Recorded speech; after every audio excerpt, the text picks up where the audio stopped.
The hospital intercom crackled at 4:47 p.m. Urgent. Patient in room 4B requires immediate O-negative blood transfusion. Blood bank supply is depleted.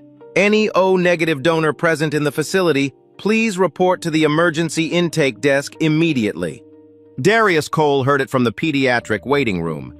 His daughter Zoe asleep against his shoulder, her small braids pressing into his collarbone. He hadn't eaten since 6 that morning. His employee badge, the one he'd set down on a conference table without a word 8 hours ago, was gone. His bank account held less than $400. He had no job, no insurance, and a 6-year-old with a heart condition who needed him standing. He knew his blood type. He sat still for 3 seconds.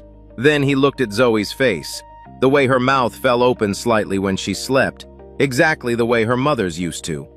And he stood up. He didn't know yet whose child was dying in room 4B. He walked down the hall. He turned the corner. And then he stopped.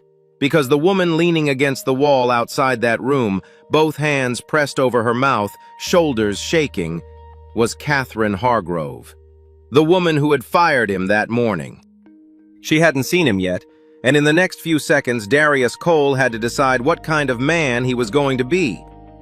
If you've ever felt invisible, overlooked, dismissed, written off before you could finish a sentence, this story is for you. Subscribe so you never miss one. Darius Cole had a degree that no one at Hargrove Industries knew about. It was a Bachelor of Science in Mechanical Engineering, graduated with honors from Georgia Tech, framed and wrapped in a moving box sitting in the corner of his bedroom for 14 months. He hadn't hung it because hanging it felt like a cruel joke, a reminder of everything he used to be, displayed on the wall of a one-bedroom apartment he could barely afford. 8 years at Morrison Engineering. Load calculations, structural assessments, safety inspections on projects worth hundreds of millions. He had been the kind of engineer other engineers called when something didn't look right. His supervisor once told him he had the best eye for structural failure in the firm. Then, Maya got sick. Stage 4 pancreatic cancer, diagnosed on a Tuesday in March. By Friday, Darius had submitted his resignation. There was no debate, no deliberation. Maya was his wife, and Zoe was 2 years old. And some decisions aren't decisions at all. They're just what you do. He spent 2 years doing everything. Driving Maya to treatment, managing medications, keeping Zoe fed and bathed, and as normal as a toddler's life could be while her mother was disappearing. When Maya died, Darius had $46 in his checking account, a mountain of medical debt, and a 4-year-old who still reached for her mother in the night. He applied to 11 engineering firms over the following months. 3 didn't respond. 5 said the gap in his resume was a concern. 2 scheduled interviews and then went silent. The 11th told him politely that they were looking for candidates with more recent hands-on experience. He stopped applying after that. Hargrove Industries posted a janitorial opening on a Tuesday. By Thursday, Darius had the job. He didn't list his engineering background on the application. He wrote one sentence in the reason for applying field. "I need stable work to take care of my daughter." That was all. Zoe was 6 now. She had her mother's eyes and her father's stubbornness, and a small congenital heart defect that required a checkup every 6 weeks. She didn't know what the checkups were really for. Darius told her it was just the doctor making sure her heart was working as hard as she was. She accepted that completely, the way 6-year-olds accept things that are told to them with confidence. Catherine Hargrove had inherited the company and the weight that came with it. Her father had built Hargrove Industries from a regional construction outfit into one of the largest infrastructure firms in the Southeast. When he retired, he handed it to Catherine not because she was the most obvious choice, but because she was the only one he trusted to be ruthless enough to protect it. She had been ruthless. She had also been effective. Under her leadership, Hargrove Industries had doubled its contract portfolio, cut operational overhead by 31%, and secured 3 consecutive years of record revenue. What the earnings reports didn't show was that Catherine's daughter Ava had started asking the housekeeper what time Mommy was coming home. because asking her mother directly had stopped producing reliable answers. Ava was 7. She had her father's laugh, light and sudden, like something that surprised even her. Her father had been dead for 3 years, killed by a driver who ran a red light on a Wednesday afternoon while Catherine was in a budget meeting. Catherine had not missed a budget meeting since. Darius was mopping the third-floor hallway at 8:14 a.m. when he heard the argument through the glass wall of the engineering conference room. He wasn't trying to listen, he was doing his job, working his way down the corridor in long, even strokes, methodical and quiet. But the voices were raised, and the door was cracked, and the technical drawing on the projection screen was visible from where he stood. He stopped. The drawing was a load distribution schematic for a mid-span bridge section. He could see it clearly, the diagonal tension members, the bearing point calculations printed in small text along the bottom margin. He had worked on 3 bridges in his career at Morrison Engineering. He recognized the schematic type immediately. He also recognized the error. It wasn't subtle. The live load multiplier on the center support column was inputted at 1.4, when the standard for vehicular traffic bridges of that span required a minimum of 1.7. It was the kind of number that looked correct to someone who hadn't done this specific calculation before. It was the kind of number that held up fine in a simulation and failed under real conditions, gradually, then catastrophically. He stood there for a moment, mop in hand, running the numbers in his head. He ran them twice. Then he knocked on the conference room door. The lead engineer, a young man named Garrett, maybe 29, with the confident posture of someone who had never been wrong in front of people he respected, looked up from the table. "Can I help you?" Garrett said it the way people say it when they mean the opposite. "I noticed something on the drawing," Darius said. "The live load multiplier on the center column. It's at 1.4. For a span this width with projected vehicle load, it should be at least 1.7 inches. Garrett stared at him for a moment. Then he glanced at the other engineers around the table, 3 of them, all looking at Darius with variations of the same expression. "You're the janitor," Garrett said. "I know what I am," Darius said. "I'm also telling you that number is wrong." "Okay." Garrett leaned back in his chair. "Thanks for the input." He turned back to the table. The other engineers followed his lead. One of them, a younger woman named Priya, glanced back at the schematic for just a second. Her eyes moved to the column Darius had mentioned. Something crossed her face that wasn't quite agreement and wasn't quite dismissal. She opened her mouth slightly, then closed it. Darius didn't leave. "I've worked on bridge load calculations before," he said. "If that number goes to construction as it is, the structure is going to have a problem." Garrett turned around again. This time his voice had an edge.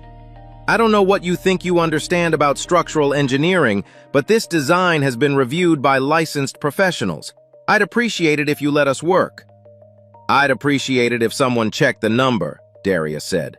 The door opened. Catherine Hargrove walked in mid-stride, already moving toward the far end of the room where a separate set of documents was waiting for her signature. She had come from a call with a Singapore-based investment group and was 12 minutes behind on her morning schedule. She registered the scene in the conference room in approximately 2 seconds. Her engineering team at the table, a janitor standing in the middle of the room with a mop, voices that had clearly just been elevated. She didn't ask what had happened. She didn't ask what was being discussed. She looked at the uniform, at the mop, at the position of everyone in the room, and she made a decision. "This isn't your space," she said, looking directly at Darius. Her voice was flat, efficient, the same tone she used to end unproductive meetings. "Security, please escort him out, and have HR process the termination of this contractor by end of day." Darius looked at her. He held that look for exactly 1 second. Not angry, not pleading, just a man making sure another person understood that he saw exactly what was happening. Then he reached into his breast pocket, removed his employee badge, and placed it on the table near the door. He walked out. Behind him, the schematic stayed on the screen. The number 1.4 stayed where it was.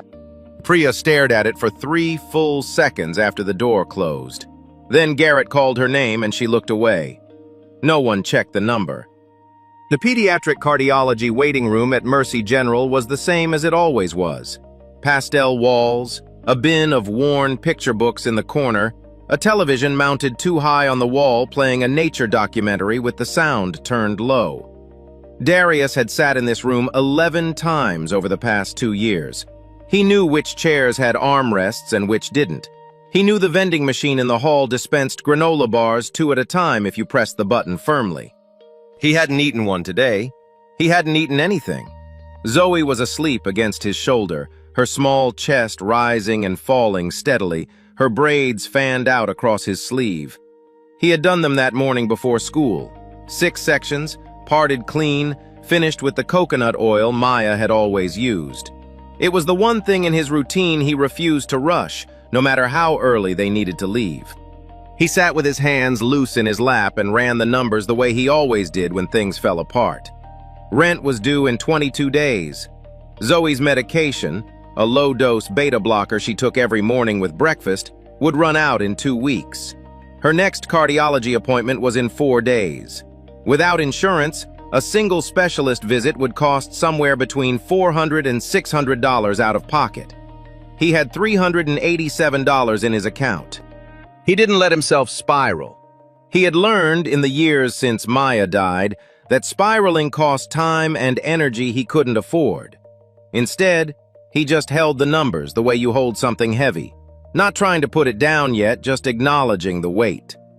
The intercom broke the quiet. Urgent. Patient in room 4B requires immediate O-negative blood transfusion. Blood bank supply is depleted. Any O-negative donor present in the facility, please report to the emergency intake desk immediately. Darius didn't move right away. He knew his blood type. He had known it since he was 19, when he donated for the first time at a campus drive, and the nurse circled it on his card like it was something notable. O-negative. Universal donor. She had told him that people with his blood type were rare and that it mattered. He thought about what donating today would mean for his body. He hadn't eaten, he was exhausted, and a large volume draw would hit him harder than usual. He thought about the fact that he had no job, no insurance, and a daughter with a heart condition asleep on his shoulder. He thought about all of that. Then he gently shifted Zoe upright, flagged down a passing nurse, and asked quietly if someone could sit with his daughter for a few minutes. The nurse, the kind of person who became a pediatric nurse because they meant it, nodded and said, "Of course." Darius stood up and walked toward the emergency wing. He turned the corner into the corridor leading to room 4B and stopped. Catherine Hargrove was standing against the wall outside that room, both hands pressed over her mouth, eyes closed. She was still in the charcoal blazer she had been wearing when she told security to escort him from the building. Her posture, which had been rigid and precise every time he had seen her in the building, was completely gone. Her shoulders curved inward. She looked smaller than he remembered. She hadn't seen him. Darius stood at the far end of the corridor. He understood the full picture immediately, the room number, the woman, the announcement he had just heard. He knew whose child was behind that door. He stood there long enough to make a real choice. Then he walked to the intake desk and said, "I'm O-negative. I'm here to donate."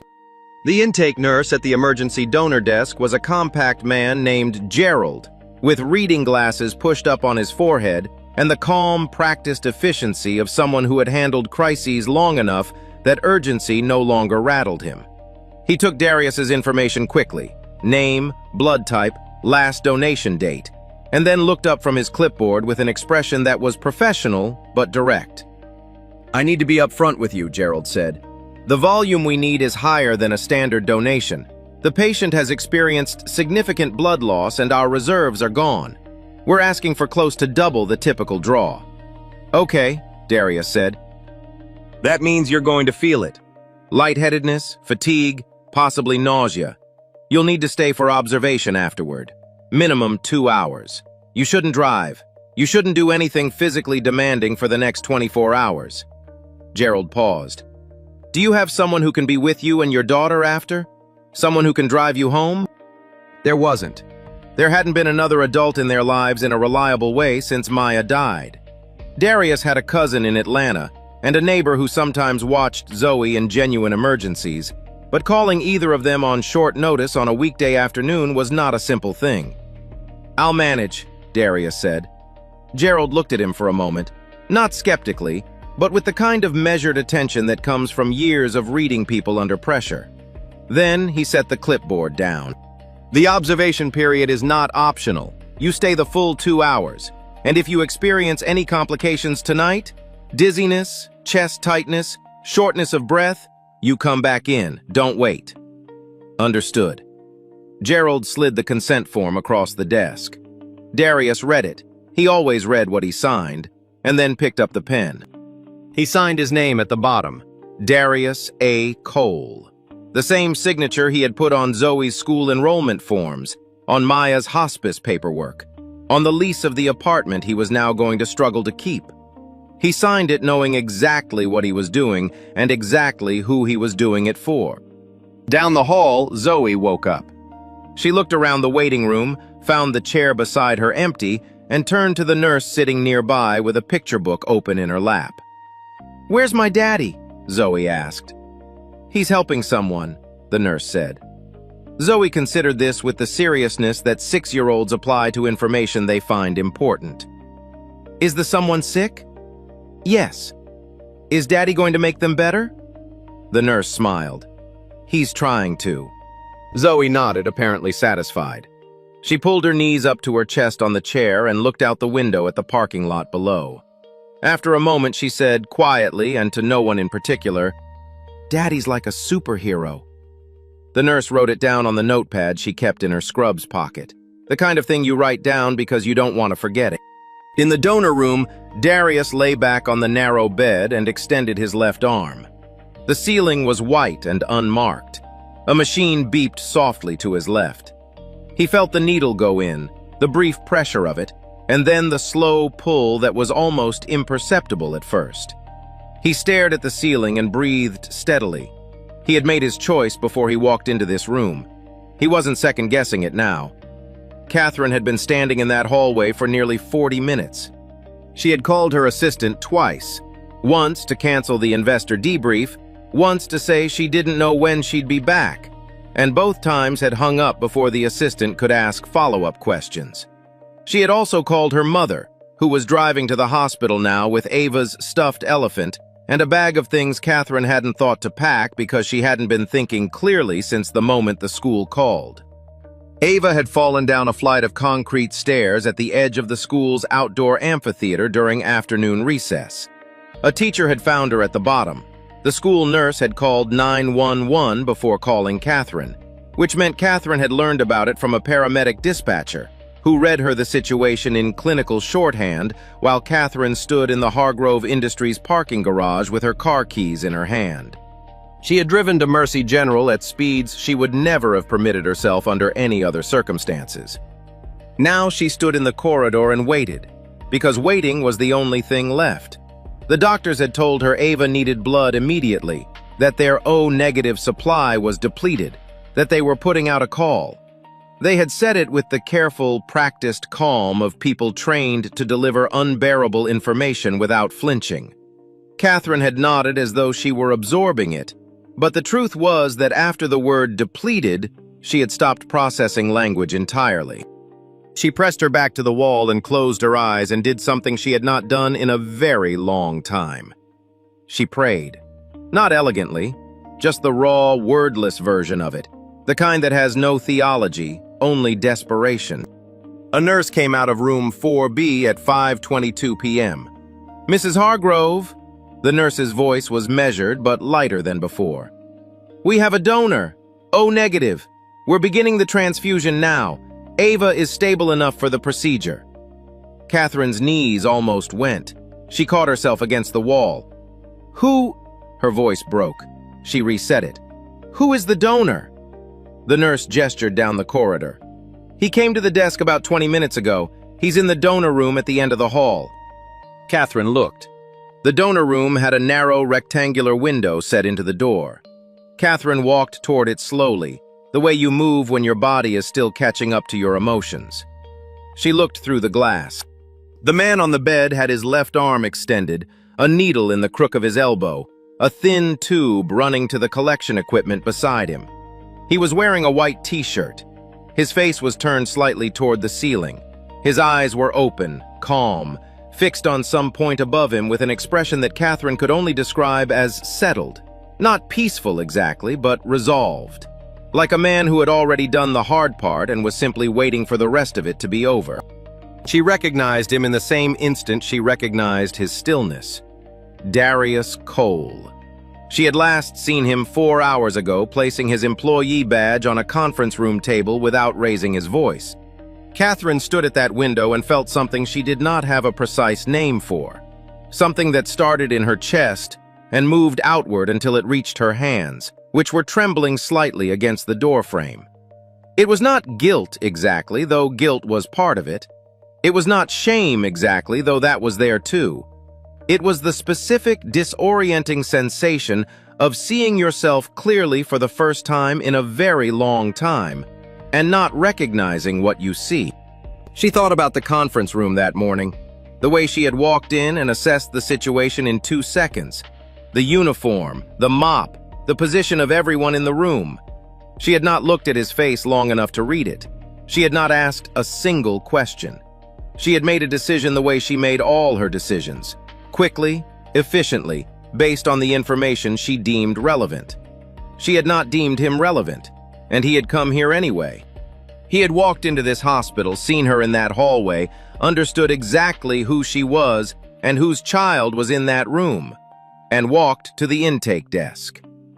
Catherine pressed one hand flat against the door and stood there until a passing nurse gently touched her elbow and asked if she needed to sit down. She shook her head. She didn't move for another full minute. Inside the room, Darius continued to stare at the ceiling, steady and quiet, giving the only thing he had left to give. Darius was sitting up on the edge of the donor bed when Catherine appeared in the doorway. Gerald had propped him up 20 minutes into the observation period and brought him apple juice and crackers from the supply cabinet. Darius had eaten both slowly, methodically. His left arm had a piece of medical tape over the needle site. His head felt heavy but clear. He saw her before she spoke.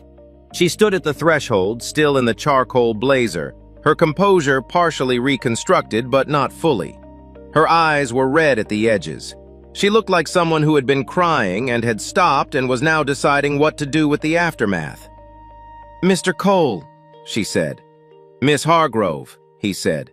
She came in. She didn't sit. There was a chair beside the bed, but she didn't take it. Standing was a way of maintaining something. He understood that. "I saw you through the window," she said. "I wanted to—" She stopped, restarted.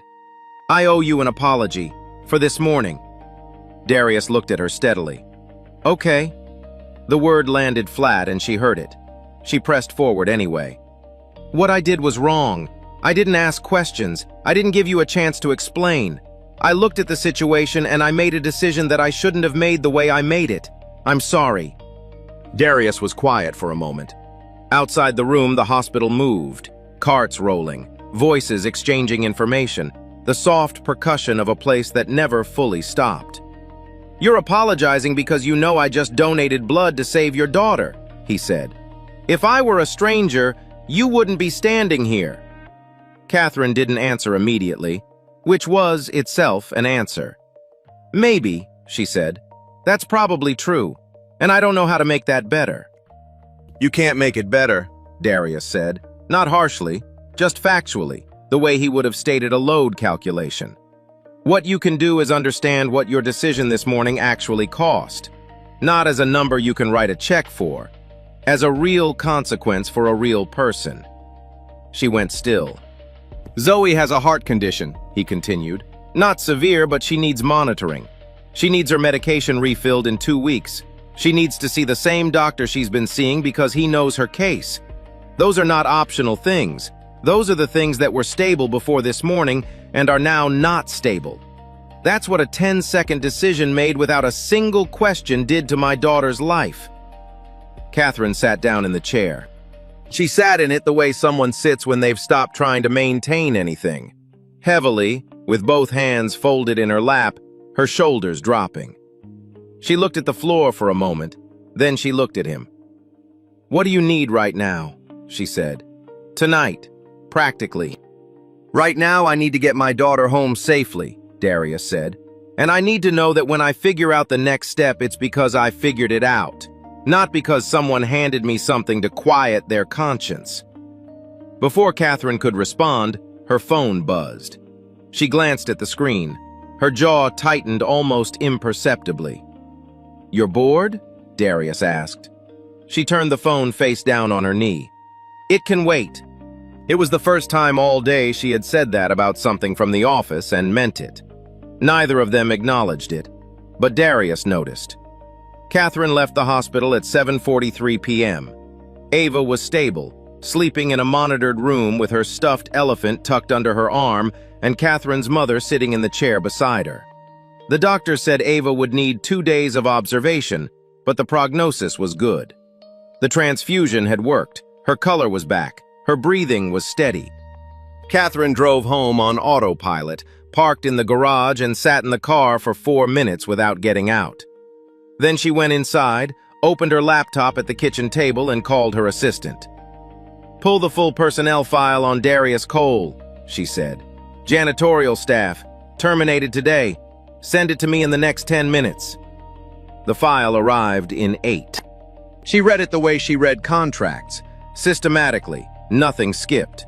His application, his employment record at Hargrove Industries, 14 months of it, no incidents, no complaints, consistent performance marks from his floor supervisor, who had written in the most recent quarterly review, reliable, detail-oriented, never has to be told something twice.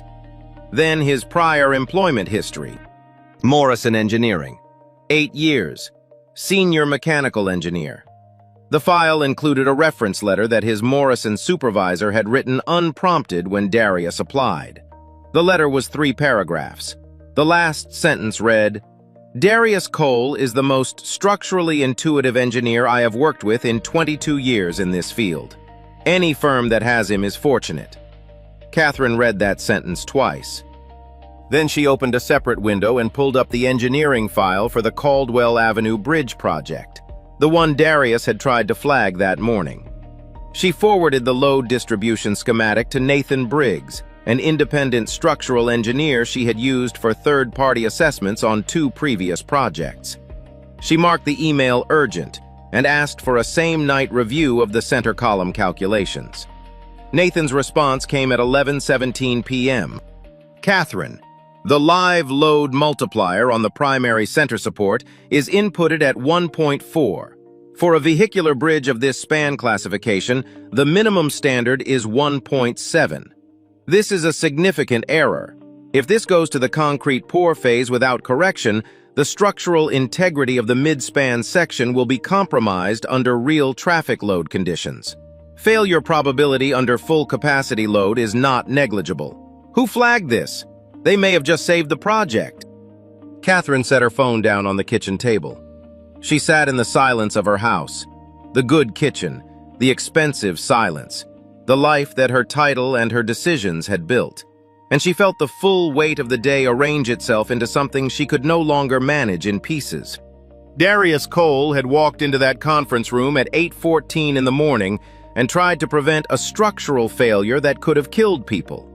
Not construction workers in some abstract future sense, real people, inspectors, pedestrians, drivers crossing a bridge that looked solid from the outside and wasn't. He had known what he was looking at because he had spent 8 years learning exactly that. He had tried to say so, and she had looked at his uniform, made a 2-second assessment, and removed him from the building. The schematic had stayed on the screen with the wrong number in it. If the project had proceeded on schedule, 3 weeks to the concrete pour as planned, the error would have been locked into the structure permanently. The consequence wouldn't have announced itself until the bridge was carrying full weight. By then, there would have been nothing left to correct. She thought about Garrett. She thought about the fact that Garrett had been in that room, had heard Darius, and had turned back to the table. She thought about the fact that she had given Garrett every reason to do exactly that, because the message in that conference room from the moment she walked in was that the man with the mop did not count. She had built that message, she had delivered it, and Garrett had simply followed it. She thought about how many other rooms in how many other buildings ran on the same logic. She sat at the kitchen table until past midnight. In a one-bedroom apartment across the city, Darius lay on the couch because he had given Zoe the bed. His arm was sore. His head still felt thick and slow. He had eaten half a bowl of cereal for dinner because it was what they had. Zoe had fallen asleep quickly, her breathing the slow, even rhythm that Darius had memorized the way sailors memorize weather patterns, because it was the thing that told him everything was still okay. He stared at the ceiling in the dark. He had done the right thing. He knew that without needing anyone to confirm it. But the right thing had not changed the math. Rent was still due in 22 days. The medication was still running out. The cardiology appointment was still Friday. He closed his eyes and let himself be tired. Catherine came to the hospital the next morning at 8 o'clock. She was not in her work clothes. She wore a plain gray sweater and dark pants and carried 2 cups of coffee from the place 2 blocks from the hospital that she had never been to before. She had checked on Ava first, still sleeping, still stable, and then walked down 2 floors to where Darius and Zoe were waiting for his post-donation follow-up clearance. She found them in a small consultation room near the donor recovery wing. Zoe was at the table with a sheet of paper and 3 crayons a nurse had found for her. Darius was in the chair beside her, forearms on the table, watching his daughter draw with the focused attention of a man who had learned to be present in small moments, because small moments were what he had. Catherine knocked on the open door. Darius looked up. His expression didn't change significantly. No surprise, no hostility, just a careful neutrality that she was beginning to understand was not coldness, but self-protection. A man who had been burned enough times that he no longer showed his hand at the door. "May I come in?" she said. He nodded once. She set one of the coffees on the table near him and sat down across from them both. Zoe looked up at her with the frank, unguarded curiosity of a 6-year-old who had not yet learned to pretend she wasn't looking. "Hi," Zoe said. "Hi," Catherine said. "What are you drawing?" "Our apartment," Zoe said. "But I made it bigger, and I gave it a yard." "That's a good improvement," Catherine said. Zoe nodded seriously and went back to her drawing. Catherine looked at Darius. He was watching her with the same careful attention he had given her the night before. Measuring, not hostile, but not warm either. She had spent the drive over deciding she wasn't going to perform this. She was just going to say what was true. "I had someone review the Caldwell Avenue Bridge schematic last night," she said. "Nathan Briggs, independent structural engineer. He confirmed the error, the live load multiplier on the center column. You were right." Darius said nothing. "The project has been flagged. No concrete pour until the calculations are corrected and re-reviewed by 2 independent parties." She paused. "You saw that in under a minute, from the hallway." "I've seen that type of drawing before," Darius said. "I know," she said. "I read your full file last night, including the reference letter from your supervisor at Morrison Engineering." Something shifted almost imperceptibly in his face. Not much, just enough. "I want to offer you a position," Catherine said. "Not your old position, a role in structural safety assessment, reviewing design submissions before they go to construction phase. It's the work you're actually qualified to do." Darius was quiet for a long moment. Zoe had switched to a blue crayon and was adding what appeared to be a swimming pool to her imaginary apartment. "Is this because I'm qualified?" Darius said. "Or because you need to feel like you fixed something?" The question sat in the room cleanly, without accusation, not designed to wound, just designed to be answered honestly. Catherine didn't respond immediately. She had rehearsed several versions of this conversation on the drive over, and none of them had included this question, which meant none of them had been honest enough. "Probably both," she said. "I'm not going to pretend otherwise. But I also know that what I did yesterday was wrong, and that you are exactly the kind of person this company needs in that role, and that those two things can both be true at the same time. Darius looked at her for a long moment. "I'll tell you what I need," he said. "And it's not a position. Not yet." He leaned forward slightly, his coffee untouched, his eyes steady. "I need you to tell me what actually changes. Not for me, for everyone." The Hargrove Industries board meeting was called for Thursday morning at 9 o'clock. Catherine had requested it herself, which was unusual. Typically, she set the agenda and the board reacted to it. This time, she had sent a single line in the meeting notice. "I need to address a personnel matter and a structural safety issue that affect the company's legal exposure and operational integrity." She had used the words legal exposure deliberately. It was the language that guaranteed attendance. There were 7 members on the Hargrove Industries board. 5 showed up in person. 2 joined by video. Raymond Hargrove, her father's younger brother, chairman of the board, a man who had spent 30 years believing that good business and good ethics were separate departments, sat at the head of the table in his usual position, slightly back from everyone else, as though proximity to the discussion was optional for him. Catherine stood at the front of the room. She did not use notes.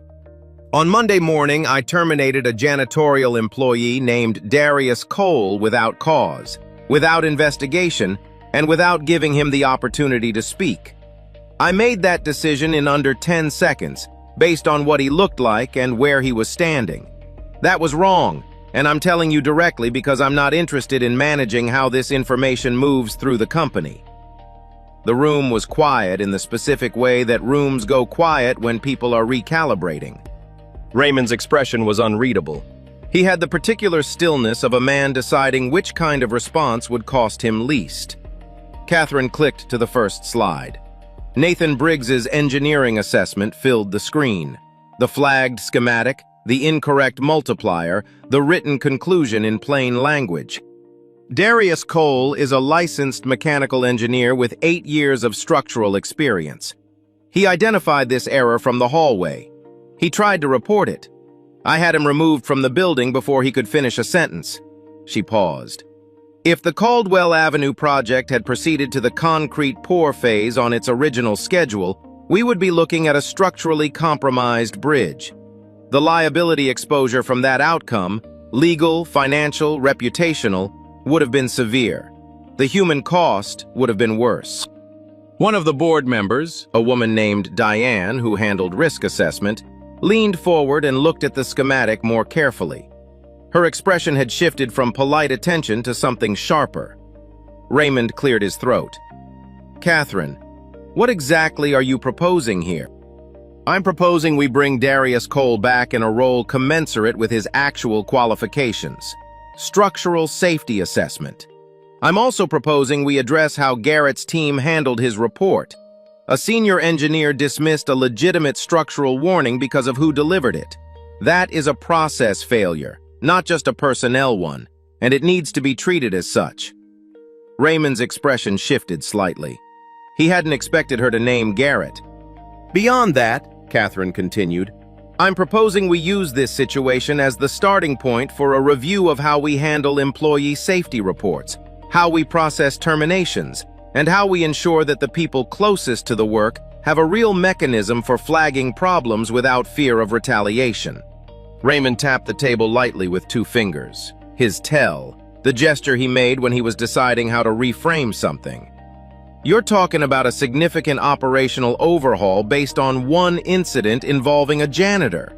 "I'm talking about a significant operational overhaul based on one incident that nearly put a defective bridge into a public infrastructure system," Catherine said.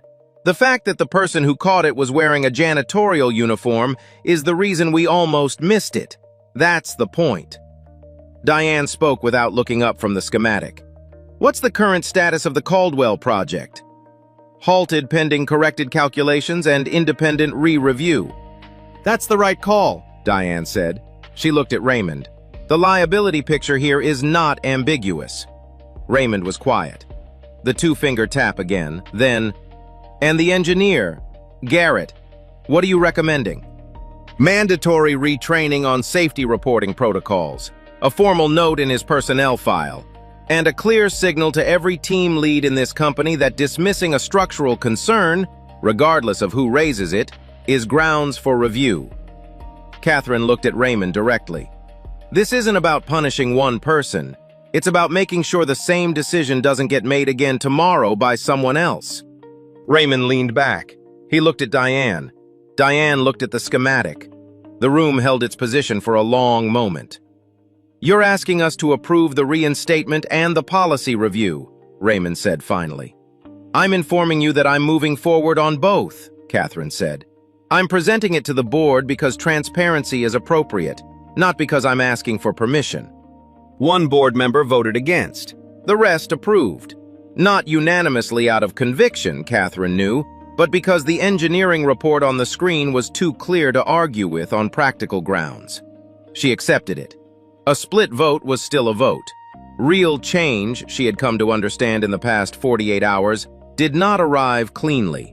It arrived the way most structural repairs did, after something nearly failed, in the middle of the discomfort of admitting why. They met in a conference room on the second floor, not the glass-walled engineering room on the third floor where any of this had started, but a smaller one with no projection screen and no view of the hallway. Catherine had chosen it deliberately. No audience, no staging. Darius came alone. He was wearing a plain button-down shirt and dark slacks, not a uniform, not a suit, just himself. He sat across from Catherine and folded his hands on the table and waited. "The board approved the reinstatement and the policy review," Catherine said. "The position is real. Structural safety assessment, full-time, with benefits effective from your first day back. I want you to have the job description in writing before you agree to anything." "I'll read it," Darius said. "But first I need to tell you what the job requires, beyond the title." Catherine nodded. She had a legal pad in front of her. She picked up her pen. "Full medical insurance for all employees," Darius said. "Not just full-time salaried staff, janitorial, maintenance, contracted hourly workers. Everyone, dependents included." Catherine wrote it down. "Emergency support for single parents. If a child is sick and a parent needs to leave, they leave. No penalty, no lost hours counted against them, no documentation required beyond a notification." She wrote that down too. "A safety reporting system that is genuinely anonymous. Not a hotline that routes to HR and then to a supervisor.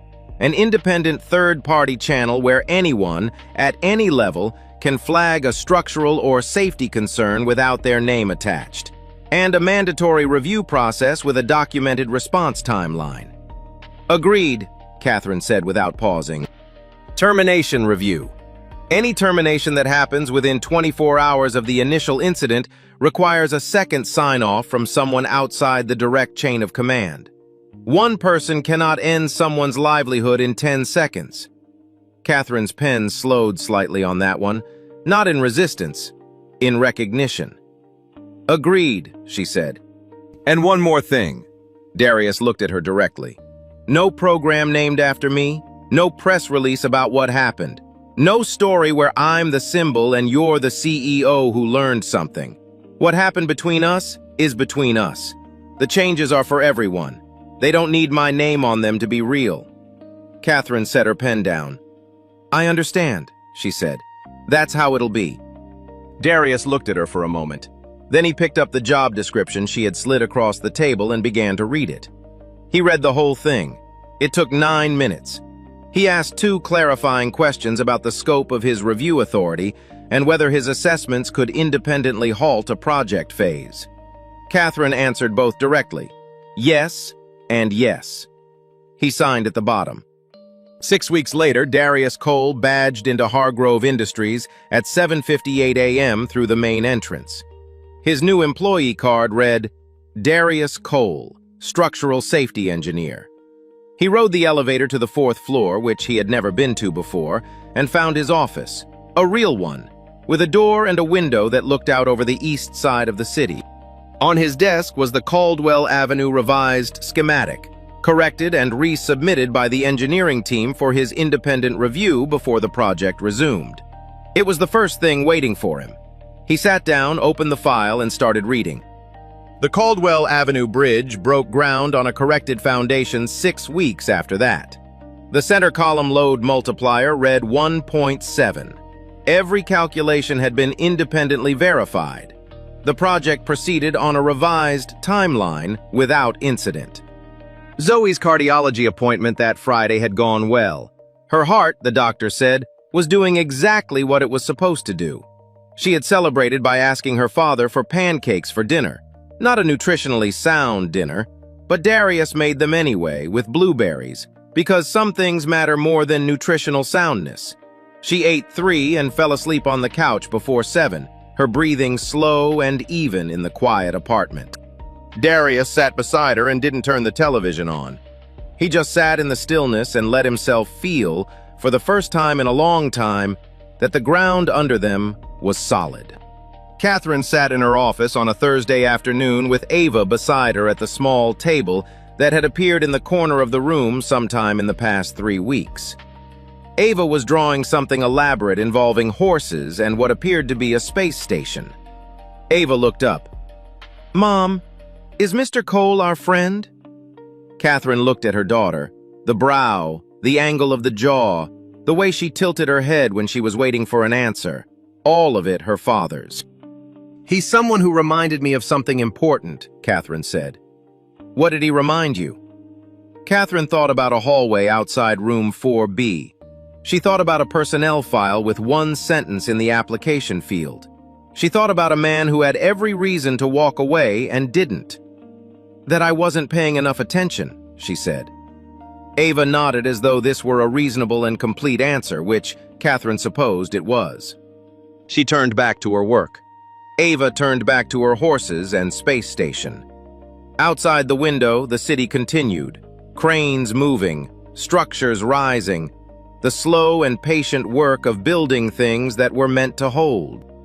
There's a Darius Cole in every workplace. Someone who sees the flaw in the blueprint before anyone else does. Someone who knows the number is wrong, who has the experience to prove it, who has spent years being passed over. Not because they lack the ability, but because the people in the room never looked at them long enough to find out. We tell ourselves we make decisions based on merit, based on evidence, based on what people can do. But most of the time we make decisions based on what people look like when they walk through the door. The uniform they're wearing, the title beneath their name, whether they look like someone whose voice is supposed to matter in that room. Darius didn't become extraordinary the day Catherine finally saw him. He had been extraordinary the entire time. The only thing that changed was that someone was finally forced to pay attention. That's the uncomfortable part of this story, not the injustice. We can see injustice clearly when it's laid out in front of us. The uncomfortable part is the question underneath it. How many people in your life are you walking past right now? Not out of cruelty, but simply because you never slowed down long enough to look. The janitor who understands the system better than the consultant you paid. The assistant who spotted the problem 3 weeks ago and didn't think anyone would listen. The person in the room whose voice keeps getting talked over. Not because what they're saying is wrong, but because of how they're being seen. Dignity doesn't begin when someone earns it. It begins when we decide to stop requiring proof. If this story made you think about someone you've overlooked, about a system that needs fixing, about the kind of person you want to be when it matters, subscribe. Every week we tell the stories of people who were written off and what happened when the world finally paid attention. It costs nothing to listen. It costs everything not to.